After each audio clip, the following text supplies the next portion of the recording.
ಒಂದ್ ಟೈಮ್ ಅಲ್ಲಿ ನನ್ನ ಡ್ರೀಮು, ನನ್ನ ಕೆರಿಯರ್ ಎಲ್ಲಾವುದು ಕ್ಲಿಯರ್ ಆಗಿದೆ, ಆರಾಮಾಗಿ ಹೋಗ್ಬೋದು ಅನ್ನೋ ಟೈಮ್ ಅಲ್ಲಿ ನಾನು ಮದರ್ಹುಡ್ ಗೆ ಎಂಟರ್ ಆದೆ. ಈ ಮದರ್ಹುಡ್ ಅನ್ನೋದು ಎಲ್ಲರಿಗೂ ಎಷ್ಟು ಬೇಗ ಆ ಲೈಫ್ ನ ಚೇಂಜ್ ಮಾಡುತ್ತೆ ಅಲ್ವಾ. ನಾನ್ ಈ ಮದರ್ಹುಡ್ ಅಲ್ಲಿ ತುಂಬಾನೇ ಲೈಫ್ ನ ಎಂಜಾಯ್ ಮಾಡ್ತಾ ಇದ್ದೀನಿ.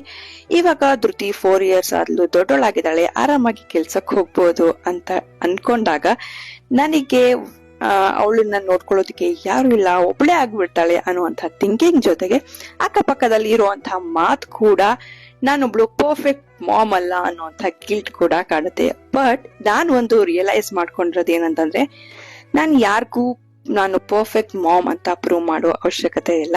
I just want to happy mom, that's more than enough ಅಂತ ಅನ್ನುವಂಥ ರಿಯಲೈಸೇಷನ್. ಇದು ನನ್ನ ಅನುಭವ ನಿಮ್ ಜೊತೆ ನಾ ಶೇರ್ ಮಾಡಿದೀನಿ. ಸೊ ಇದೇ ತರ ಇನ್ನಷ್ಟು ವಿಡಿಯೋಸ್ಗೆ ನನ್ನ ಇನ್ಸ್ಟಾಗ್ರಾಮ್ ಅಕೌಂಟ್ ನ ಫಾಲೋ ಮಾಡಿ. Thank you for watching. Have a nice day. See in the next vlog.